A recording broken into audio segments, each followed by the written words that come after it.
하나님의 말씀 봅니다. 하나님의 말씀은 에스라서 9장 1절로부터 15절까지의 말씀입니다.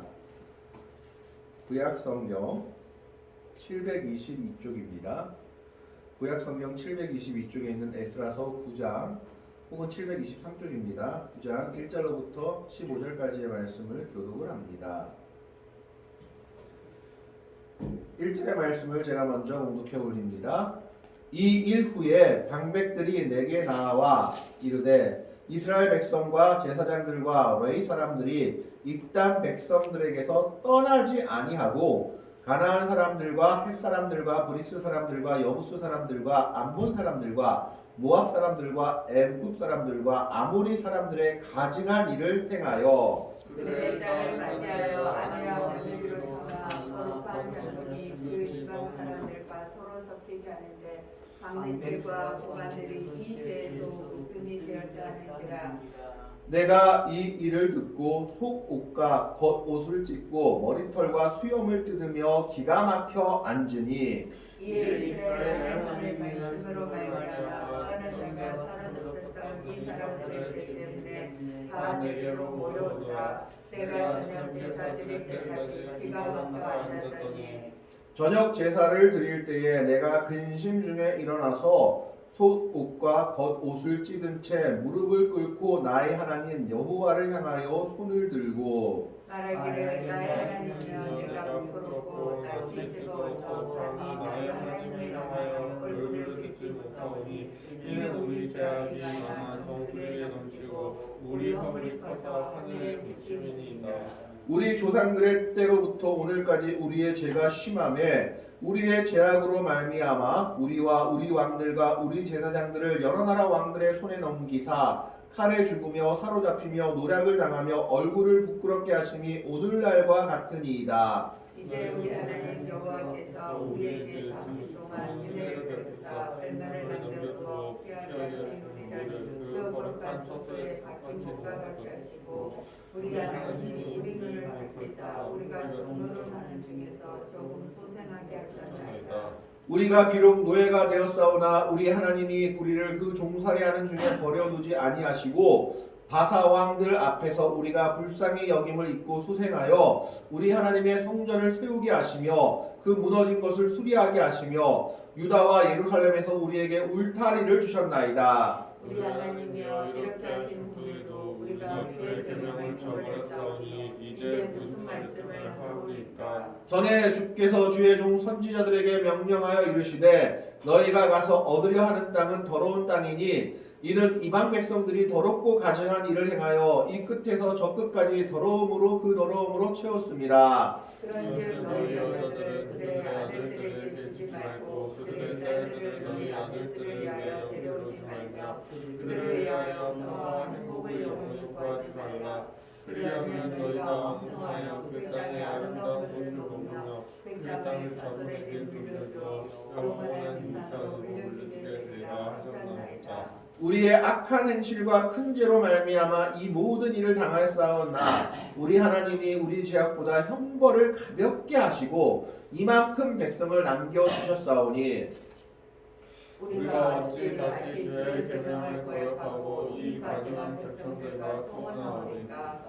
그리하면 주께서 어찌 우리를 멸하시고 남아 피할 자가 없도록 진노하시지 아니하시리까. 15절 말씀 같이 읽습니다. 이스라엘의 하나님 여호와여 주는 의로우시니 우리가 남아 피한 것이 오늘날과 값싸웠거늘 도리어 주께 범죄하였사오니 이로 말미암아 주 앞에 한 사람도 감히 서지 못하겠나이다 하니라.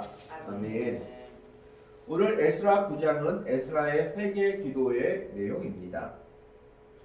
에스라가 회개한 내용은 무엇입니까? 민족의 죄를 회개했죠.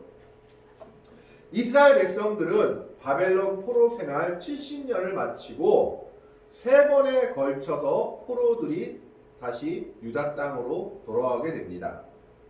그것을 3차 귀환이라고 하는데 1차 때는 스룹바벨이 총독이 되어서 BC 536년에 4에서 5만 명 정도의 사람을 이끌고 유다 땅으로 돌아옵니다. 이때가 1차 귀환입니다. 그리고 한 80년 정도의 시간이 지난 뒤에 2차 귀환이 이루어지는데 그 2차 귀환을 주도하는 사람이 오늘 학사겸 제사장인 에스라였습니다. BC 455년에 에스라가 역시 4 내지 5만 명의 이스라엘 백성들을 이끌고 가나안 땅으로 귀환하게 됩니다. 그리고 3차 귀환이 이루어지는데 3차 귀환은 그것보다 약 10년 뒤인 BC 445년에 느헤미야가 역시 또 이스라엘 백성들을 4 내지 5만 명을 이끌고 귀환하게 됩니다. 그래서 이 당시 유다 땅에는 어떤 사람들이 같이 살았느냐? 포로로 잡혀가지 아니한 이스라엘 백성들과 포로에서 돌아온 이스라엘 백성들이 함께 살았던 겁니다. 그런데 이 포로로 잡혀가지 아니한 이스라엘 백성들이 큰 죄를 하나 범했는데 이 죄에 귀환한 이스라엘 백성들도 함께 동참했던 것으로 보입니다. 그 죄가 뭐였느냐? 이방 민족들하고 자신의 자녀들을 결혼시킨 죄였습니다. 그러면 아니 하나님은 이스라엘 백성만 특별히 예뻐하시고 이스라엘 백성들만 특별히 좋아하시고 이방 민족들은 차별하시는 하나님이 아니시냐라는 생각이 들 수도 있습니다.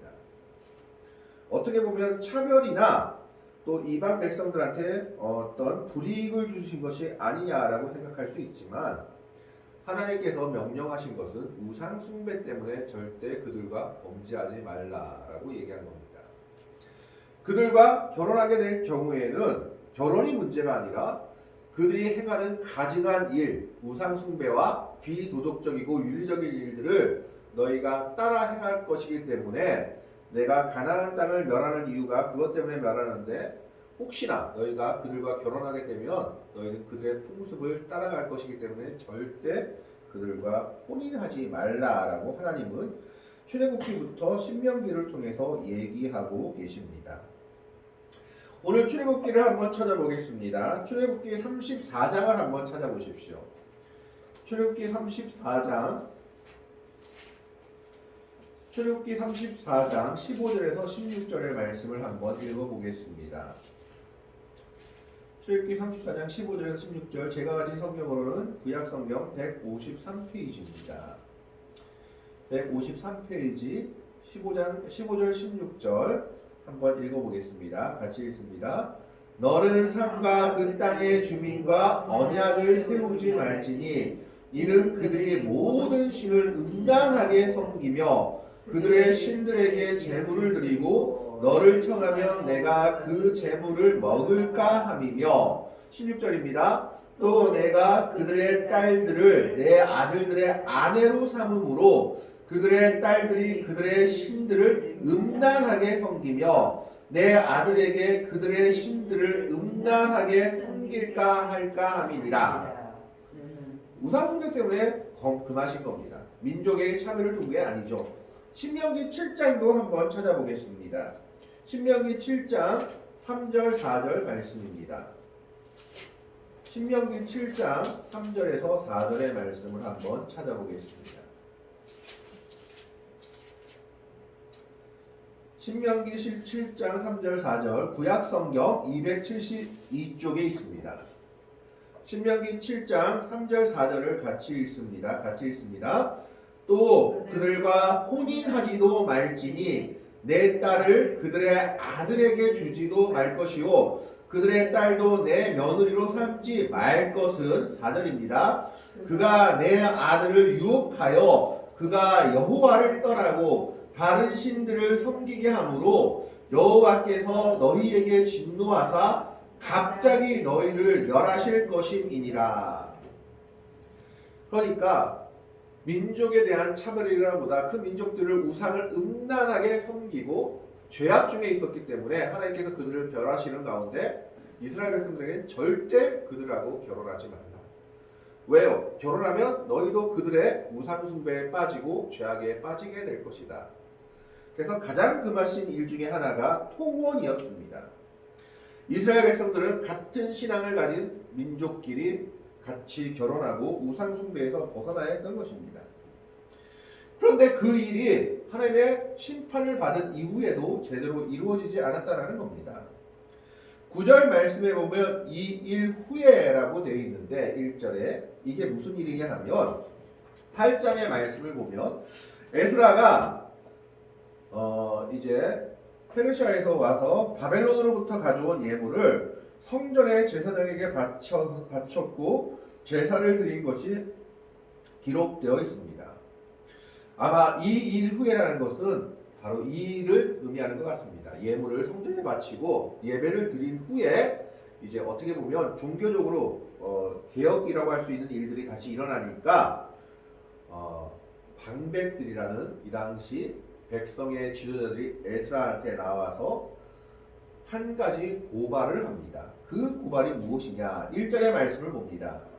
이 일 후에 방백들이 내게 나와 이르되 이스라엘 백성과 제사장들과 레위 사람들이 이 땅 백성들에게서 떠나지 아니하고 가나안 사람들과 헷 사람들과 브리스 사람들과 여부스 사람들과 암몬 사람들과 모압 사람들과 애굽 사람들과 아모리 사람들의 가증한 일을 행하여. 재밌는 것은 이런 죄에 대해서 종교 지도자들이 나와서 고발하는 것이 아니라 백성의 일반 관리들이 나와서 고발하고 있다는 겁니다. 왜 그럴까요? 제사장들, 레위인들, 종교 지도자들도 이 죄에서 벗어나지 못했기 때문입니다. 오늘 말씀에 보면 이스라엘 백성과 제사장들과 레위 사람들이, 종교 지도자들이 이 일을 했다라는 겁니다. 지금으로 말하면 어떻게 볼까요? 목사들이, 총회장이 범죄에 앞장섰다라고 말할 수 있습니다. 이 땅 백성들에게서 떠나지 아니한다라고 말했을 때 떠나다라는 말은 기존의 것으로부터 완전히 절교 및 단절하는 행위를 나타낼 때 사용되는 단어라고 합니다. 그러니까 거룩한 구별을 나타낼 때 사용되는 단어입니다.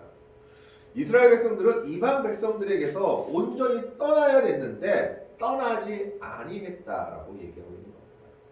떠나지 아니했다는 건 뭡니까? 같이 어울려 살았다는 거죠. 더불어 사는 것이 문제가 아니라 그들의 행위를 그대로 본받고 우상을 숭배하는 일에 동참했다라는 것이죠. 그리고 2절 봅시다.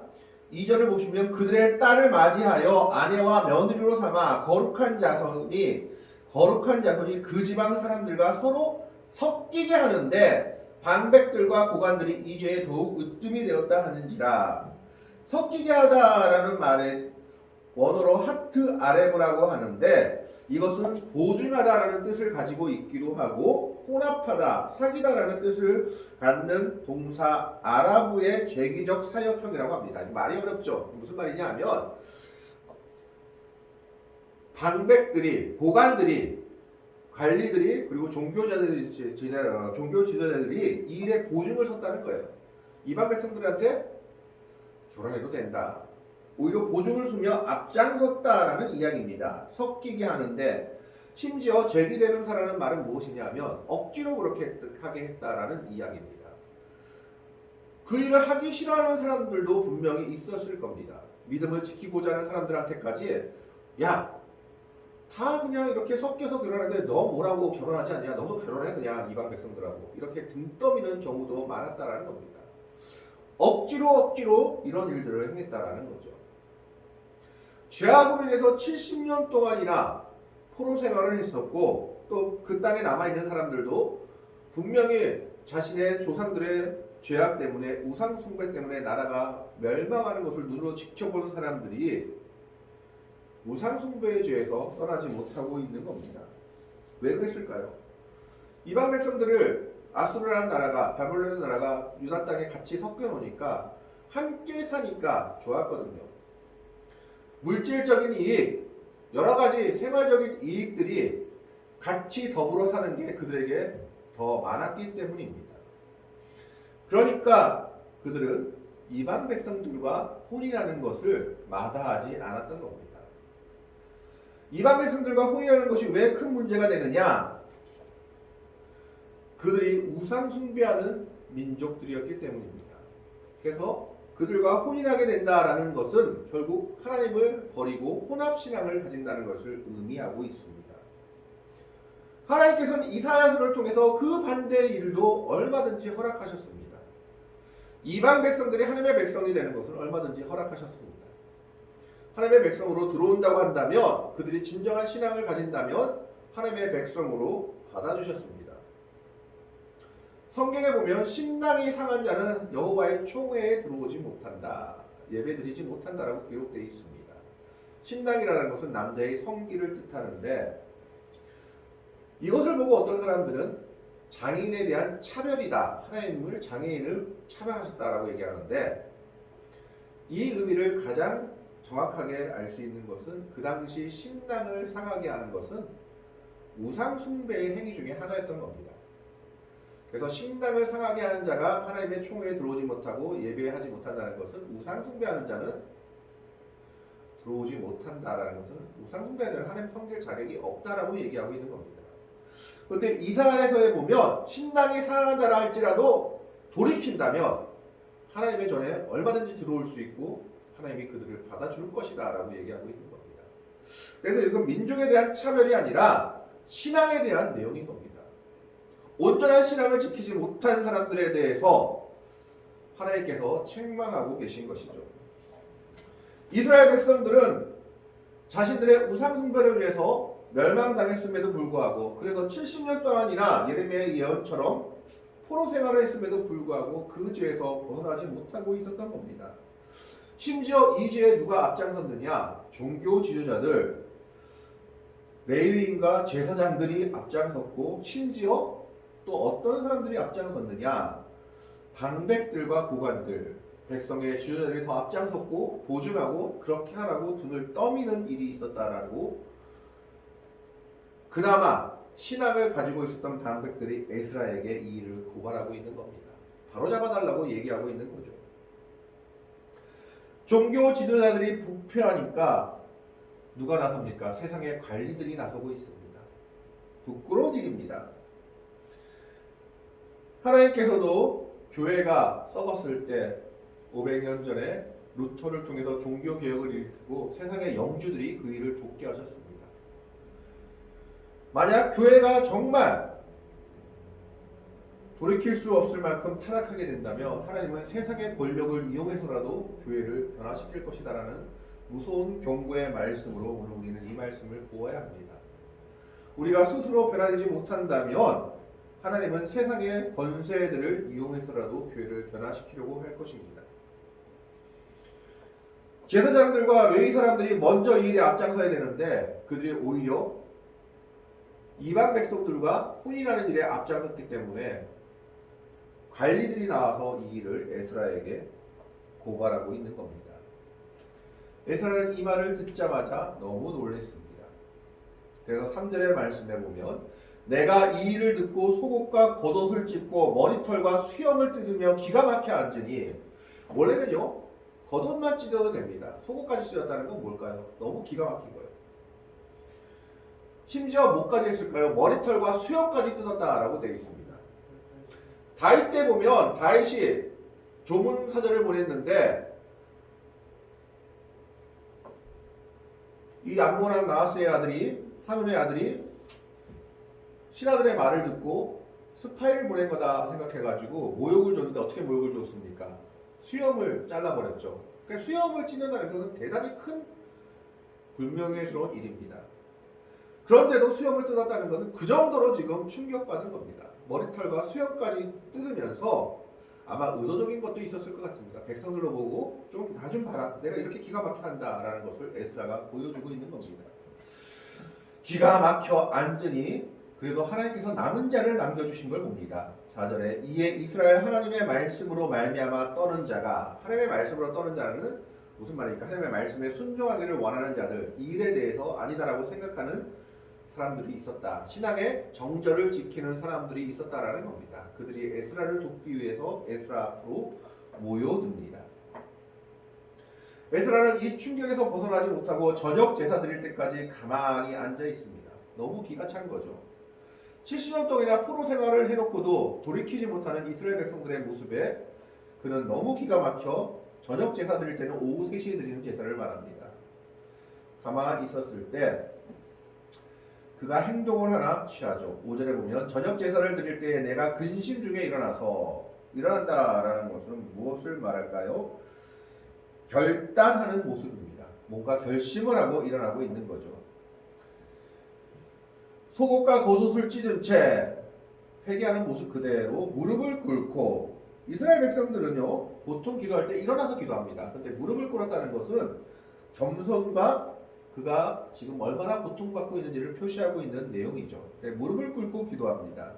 나의 하나님 여호와를 향하여 손을 들고 이스라엘 백성을 위해서 탄원하는 기도를 하는 겁니다. 중보하고 탄원하는 기도를 하는 겁니다. 이스라엘 백성의 죄는 백성의 죄가 아니라 지도자로 세워진 나의 죄다라고 생각하고 기도하는 겁니다. 내가 저들을 제대로 가르치지 못해서, 내가 저들을 제대로 다스리지 못해서 부끄러운 마음으로 연대성을 가지고 기도합니다. 이게 지도자의 모습이죠. 백성들 너희가 잘못한 거잖아. 그게 아니라 백성의 잘못은 나의 잘못임을 인지하고 있는 겁니다. 6절에 말하기를 나의 하나님이여 내가 부끄럽고 낯이 뜨거워서 가히 나의 하나님을 향하여 얼굴을 들지 못하오니 오는 우리 죄악이 많아 정수에 묻히고 우리 허물이 커서 하늘에 미치니이다. 그러면서 쭉 무슨 얘기를 하냐면 아니 우리가 왜 멸망되겠는지를 7절에 얘기하고 있죠. 우리 조상들의 때로부터 오늘까지 우리의 죄가 심함에 우리의 죄악으로 말미암아 우리와 우리 왕들과 우리 제사장들을 여러 나라 왕들의 손에 넘기사 칼에 죽으며 사로잡히며 노략을 당하며 얼굴을 부끄럽게 하심이 오늘날과 같으니이다. 남유다와 북이스라엘의 역사를 보면요 범죄할 때마다 왕들이 죽임당했죠. 그 얘기를 하고 있는 겁니다. 그리고 마지막에는 바벨론과 아수르한테 북이스라엘과 남유다가 멸망당한 것을 말하고 있습니다. 그런데 하나님께서 그 중에서도 은혜를 베푸십니다. 8절 말씀 봅니다. 이제 우리 하나님 여호와께서 우리에게 잠시 동안 은혜를 베푸사 포로에서 돌아오게 하신 기간을 말하고 있는 거죠. 얼마를 남겨두고 피하게 하신 뿌리를 남겨두었다라는 겁니다. 그 거룩한 초소에 박힌 목과 같게 하시고, 거룩한 초소는 성전을 이야기하기도 하지만 하나님께서 주신 기업 가나안 땅을 이야기합니다. 그 가나안 땅에 다시 돌아와서 뭐와 같이 했다? 박힌 못과 같게 하셨다. 이 박힌 못이라는 것은 이스라엘 백성들이 유목 민족이었기 때문에 텐트를 칠 때 박는 못을 이야기합니다. 그런데 이 텐트는 함부로 칠 수 없었고 이곳에 쳐도 된다라는 허가를 받고 그 땅 주인과 계약이 있을 때만 칠 수 있었습니다. 그렇기 때문에 박힌 못과 같게 하셨다는 것은 하나님께서 우리의 죄악을 이제 용서하시고 이 땅에 다시 살게 해주셨다. 그 은혜를 베푸셨는데도 불구하고라는 얘기합니다. 우리 하나님이 우리 눈을 밝히사 우리가 종로를 타는 중에서 조금 소생하게 하셨나이다. 자, 그러면 이렇게 하면 어떻게 해야 될까요? 정신 차리고 하나님 말씀에 더 집중하며 순종해야 되는데 이스라엘 백성들은 그렇지 않았다라는 거죠. 심지어 무엇까지 하냐? 9절에 보면 성전까지 다시 짓게 해주시고 유다와 예루살렘에서 우리에게 울타리를 주셨다라는 것은 아마 성벽을 짓게 해주셨던가 뭐 그런 이야기들을 하는 거 있는 것 같습니다. 하나님께서 다 죽이지 않고 그래도 은혜를 베풀어서 조금 나눠주시고 남겨주시고 다시 자기 땅으로 돌아오게 하셨고 심지어 성전 다시 짓게 하셨고 유다와 예루살렘에 울타리까지 쳐주셨습니다. 그리고 이거 너희가 살아도 돼 하고 인정해 주셔서 박힌 못과 같게 해 주셨습니다. 이렇게 은혜 베푸면 어떻게 해야 됩니까? 더 잘해야겠죠. 하나님의 말씀을 더. 그런데 이 사람들이 어떻게 했느냐? 10절에 보십시오. 우리 하나님이여 이렇게 하신 후에도 우리가 주의 계명을 저버렸사오니 이제 무슨 말씀을 하오리까? 그 계명을 저버린 첫째 모습이 통혼입니다. 이방 여자들하고 결혼하고 우상을 숭배하고 있는 겁니다. 이게 왜 안 되는지를 11절 말씀을 통해서 얘기하고 있죠. 전에 주께서 주의 종 선지자들에게 명령하여 이르시되 너희가 가서 얻으려 하는 땅은 더러운 땅이니, 땅이 더러운 게 아니라 그 땅의 백성들이 땅을 더럽게 한 것입니다. 이는 이방 백성들이 더럽고 가증한 일을 행하여 이 끝에서 저 끝까지 그 더러움으로 채웠습니다. 그래서 선지자들이 뭐라고 얘기했습니까? 12절에 그런즉 너희 여자들을 그들의 아들들에게 주지 말고 그들의 딸들을 너희 아들들을 위하여 데려오지 말며 그들을 위하여 평화와 행복을 영원히 구하지 말라. 그리하면 너희가 왕성하여 그 땅의 아름다운 것을 먹으며 그 땅을 자손에게 물려주어 영원한 유산으로 물려주게 되리라 하셨나이다. 근데 이 말을 안 들은 겁니다. 그래서 범죄에서 그가 멸망했죠. 13절에 그 말을 하고 있죠. 그래서 하나님께서 은혜를 베풀어 주셔서 그나마 백성을 남겨주셨는데 14절에 우리가 어찌 다시 주의 계명을 거역하고 이 가증한 백성들과 통혼하오리까? 그리하면 주께서 어찌 우리를 멸하시고 나만 피할 자가 없도록 진노하지 아니하시리까? 이제 하나님 우리 죽이셔도 할 말 없다라는 겁니다. 한 번 기회를 주는데 똑같은 짓을 하고 있으니까. 그러면서 그는 회개 기도를 하며 하나님의 은혜를 구하고 있는 것입니다. 그 후에 10장의 내용을 보면 이스라엘 백성들이 회개하고 어떻게 하기로 합니까? 이방 여자들은 쫓아내자, 결혼한 사람들도 쫓아내고 자녀들도 쫓아내자 하고 회개 운동이 일어나고 결단의 운동이 일어납니다. 하나님 앞에 우리가 순종하자. 에스라의 회개 기도가 이스라엘 백성의 회개를 불렀고 그들의 결단을 부른 것을 오늘 성경은 말씀하고 있습니다. 우리는 죄에 대해서 민감해야 됩니다. 하나님의 백성들은 세상과 섞여서는 안 된다라는 겁니다. 세상과 더불어는 살아가야 되겠죠. 세상과 섞여 살아가면 안 된다는 겁니다. 세상이 하는 그대로 행하고 세상의 죄를 그대로 따라 행하는 것은 하나님의 거룩을 해치는 일입니다. 뿐만 아니라 하나님의 백성들은 구별되어져야만 합니다. 나누어져야만 한다라는 겁니다.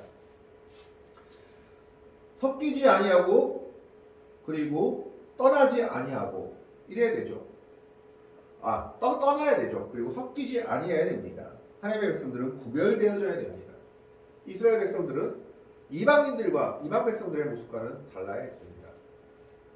그러나 다를 바가 없었습니다. 왜 다를 바가 없었을까요? 그들이 서로 결혼했기 때문입니다. 신앙의 중심은 가정입니다. 결혼이라는 것은 서로가 좋아서 하는 것일 수도 있지만 신앙의 관점에서 본다면 믿음과 믿음의 결합이기도 합니다.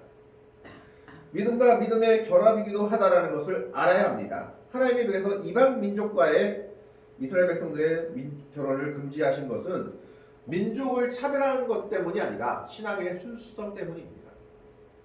이방 백성들과 결혼하면 우상 숭배를 하고 음란한 일을 하고 죄를 범할 것이 눈에 보듯 뻔하기 때문이었습니다. 그렇기 때문에 하나님은 신앙의 순수성을 위해서 이방 백성들과의 결혼을 금지한 겁니다. 그럼에도 불구하고 이스라엘 백성들은 이 죄에서 벗어나지 못했던 겁니다. 에스라는 이 말을 듣고 결단하고 기도하고 회개하고 자신의 죄인 양 하나님 앞에 엎드렸습니다. 이 모습을 보고 많은 이스라엘 백성들이 자신들의 죄를 깨닫고 결단하며 이방 아내들과 자식들을 내보내기로 결정합니다. 물론 따르지 않는 사람도 몇이 있었다라고 기록하고 있습니다. 그러나 우리는 죄 앞에서 단호해야 됩니다. 죄 앞에서 단호하며 결단하며 나아갈 때 신앙의 순수성을 지킬 수 있는 겁니다.